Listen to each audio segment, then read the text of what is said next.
Hey guys, it is Lucid, and we are going to be doing an All-Stars game, which the last one was a long time ago. I think it was almost 2 years ago, thereabouts. That's how long it feels like. It could be 3 years ago or 1 year ago. It feels like two. But it's a pretty cool style of game. It is a game where it's kind of a lot of effort to set one of these up. You have to basically mod all the nations in it, somewhat manually. And yeah, basically you draft all of the units that are going to go in your nation from the vanilla game. Here's the rule set we have for this particular one. Compared to All-Star games in the past, there's going to be a lot less units you can draft and less flexibility between which units you draft. And that way we don't have nations with like 8 mages in their roster, so they can do basically every stupid cheese that exists. Yes, you will have to pick which stupid cheese do you want. We're going to... actually, wait 1 second. I'll be right back. Sorry, I realized I had something on the stove.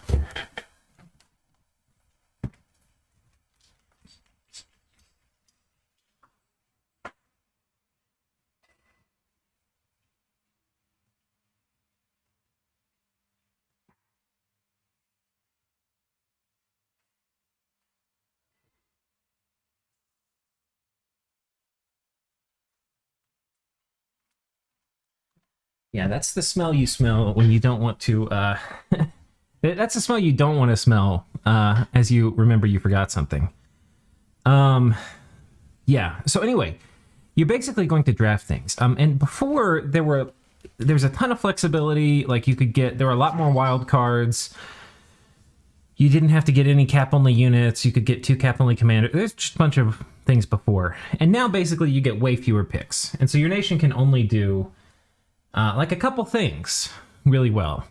And the way the draft is going to work is round 1, you pick your nation, your base nation, and your first of any of these things right here, right? So the base nation you have to pick in round 1, but everything else you get to pick in any order you deem fit. Now, your pretender, by the way, you can get whatever pretender you want to pretender design. If you pick a pretender, like you want some special pretender that doesn't normally come with the base nation you pick, that's what you get here. And each of the pretenders, if you draft them, they can only be basically drafted onto some obscure nation once. Anyway, and that's the same for a national item. You can normally only get the national items that your base nation can make, but if you want to have an additional one, you can only draft one of them. And that's basically it. That is basically it. There's going to be some kind of weird things with the nations. Some nations have a problem with foreign recruits. And iFly went and made this, many thanks to him. And I wasn't super involved at all in this. This is like all him. So I don't even necessarily understand everything. But here's the basic too long don't read. It's the red nations you can't draft, right? So when you pick your base nation, you can't get these. So Ind you can't get, Ubar you can't get. Those are new. Those weren't in the game the last time we had an All-Stars game. And everything in green should be perfectly fine. The things that are yellow and orange, you basically can't have foreign recruit commanders. That's basically it. The difference between yellow and orange is just a little bit how hard it is to mod it into the game. But yeah, anyway. So when you look at which nation you're going to pick, you pick one of the non-red ones. And if you choose a yellow or orange one, then you can't get any foreign recruit commanders or units. So that's the base nation thing. And now we're going to get to the drum roll part, which is the part where we randomize the list. So here we go. This is everybody in the game. We're going to randomize. And here we go. Foolish Pride and Wintermute are first. Alferia second. Maryland and Venusaur third. Hez fourth and Nosy. TRHMC and Mandarby Max are fifth. Oh god, where are we? Am I not in this list? No, here I am. Oh wait, this is the wrong list. 1 second. Sorry, go back. It's like, wait a second. This is a familiar list. 1 second, guys. Not the wrong damn thing. It's like some of those names I know are in this, but that is not the list of people in this game.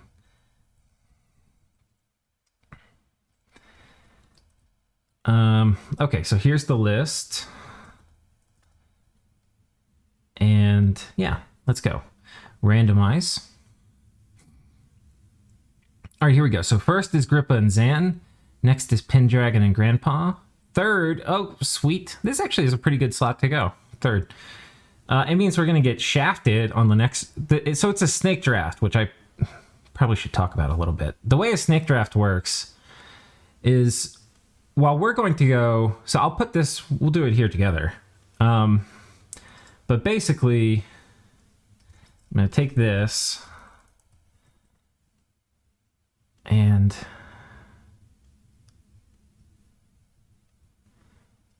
put this here. And then one of the cool things about Notepad Plus is you can do weird selections, things like this, where I select all the first characters. It's pretty badass. What a great program. Anyway.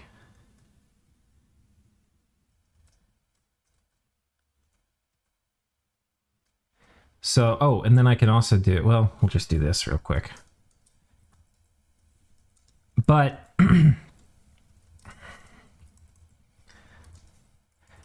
I'm going to put this in the Excel real quick. Well, I probably should do it online. I'll do it online off air. But and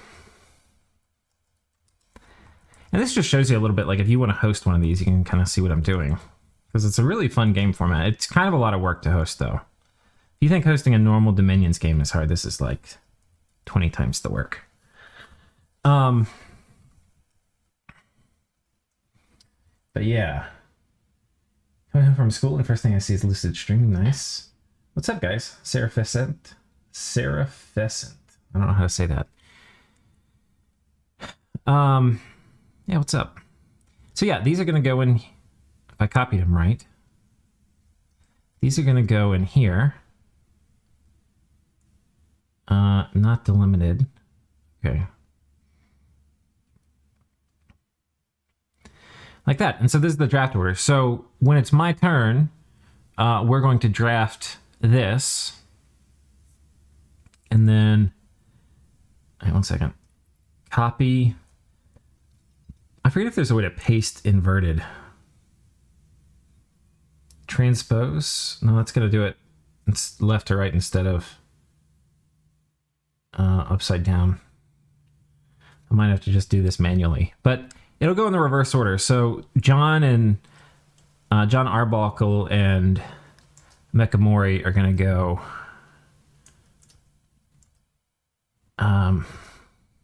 first in the second round. And so that means while I got to go towards the beginning of the first round, I'm going to get to go towards the end of the second round, which actually, I'm not even sure which is better. I think it probably is better to be at the end. It's probably better to be in the middle, to be honest.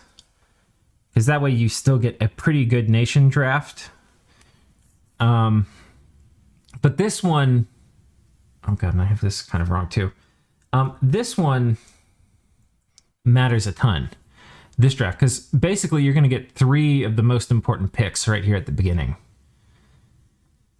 So, and then it's going to go back to the original order for this one.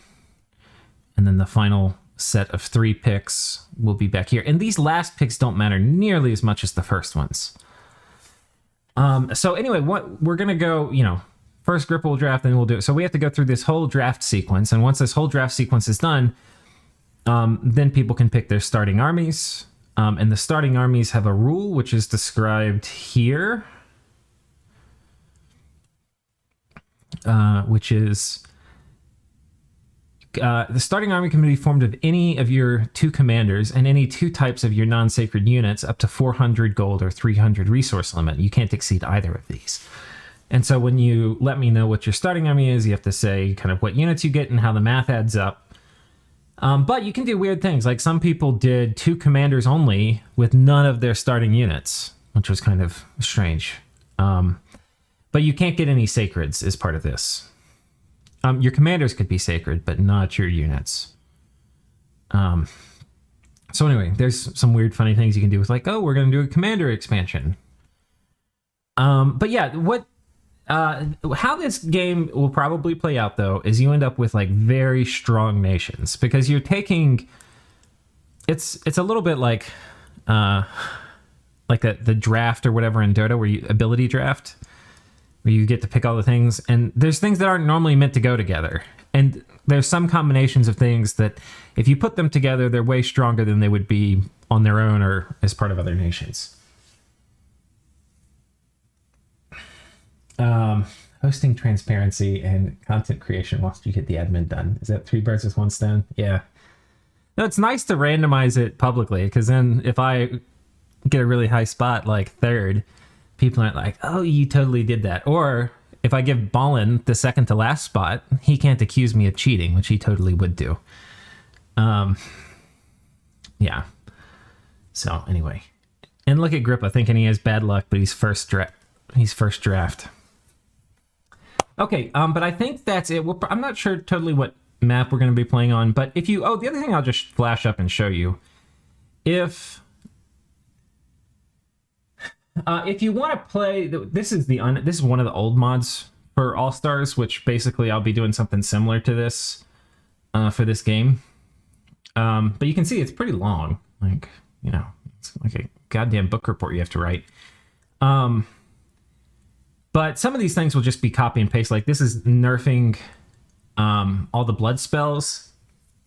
This is giving national spells to different nations. These are giving items to different nations. This is changing some stats. Almost, so like this will be copy and paste. But then this will be the stuff from each of the individual nations that are getting added. Like this is basically... Castronomical was playing in this game, and so this was his nation for this. So it has all the units he picked, etc. Yeah, and then here was my nation actually. So I was in this, yeah. Anyway, here's all my stuff, and then here was iFlight's stuff. It's kind of funny. There's a lot of same people in this game actually, and all the stuff they drafted. So. Yeah, there's just a bunch of different things that are all in here. But if you want to do it, you basically take what people draft. You know, like people are going to draft unit number. Oh, and there's one other thing I probably should say while we're here, which is like, let's say you want a unit and you're looking through the mod inspector to figure out what units you want to draft. You're like, oh, I want this guy. He's a 10 gold researcher. Like, you can't get this guy. All right, I don't even know what he's from, but you can't recruit him in the base game. He's not from any special site. So just if you see something that looks broken, you probably can't get it. Right? Like this guy is too good to be true. He's a 10 gold mage, and yeah, you can't get him. So sorry. And there's like 100 of these things, so don't ask me about all of them. If they look too good to be true, you can't get it. But all the stuff which is in vanilla that you can recruit and pay gold for, you can get. Yeah, anyway. That was that little blurb. But basically, if there was a unit you did want to get, you know, like let's say you wanted these guys, the Kutail, which is a unit Micklin can recruit. You would draft it, it's 1194. That would go down here in the mod.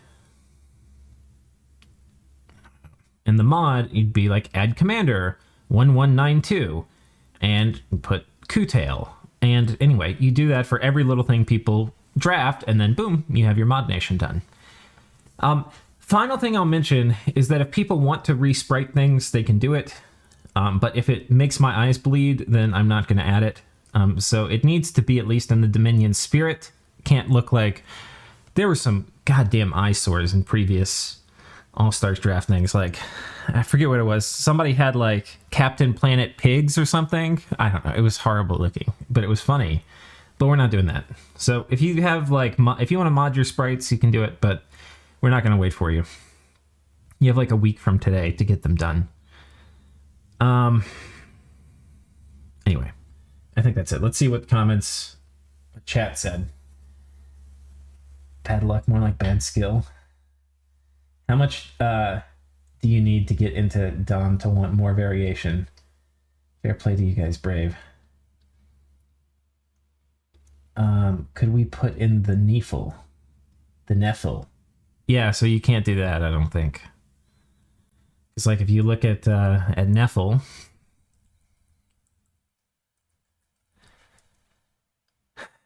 it is a free commander you can get. It doesn't cost any gold. Yeah, you can't get those. But it would be fun to have Naked Men. If you wanted to resprite one of your units as this, that's totally fine. Like, you could get Melquirts, and then you could resprite them to Nefel. I wouldn't have anything to say about that. But yeah, you're not getting these guys. Spreadsheets and text files, I spoil you? Yep, I do.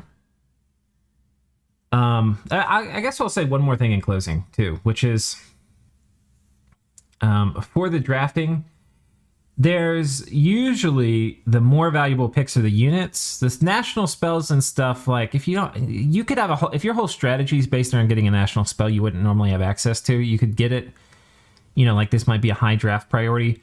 Most of the draft priorities and like what you're going to be spending your wild cards on are going to be, well, no, the wild cards are only for units, but these are probably going to occupy the first of the draft spots. Like, these are probably going to be the last round, but there's some national spells which may go early.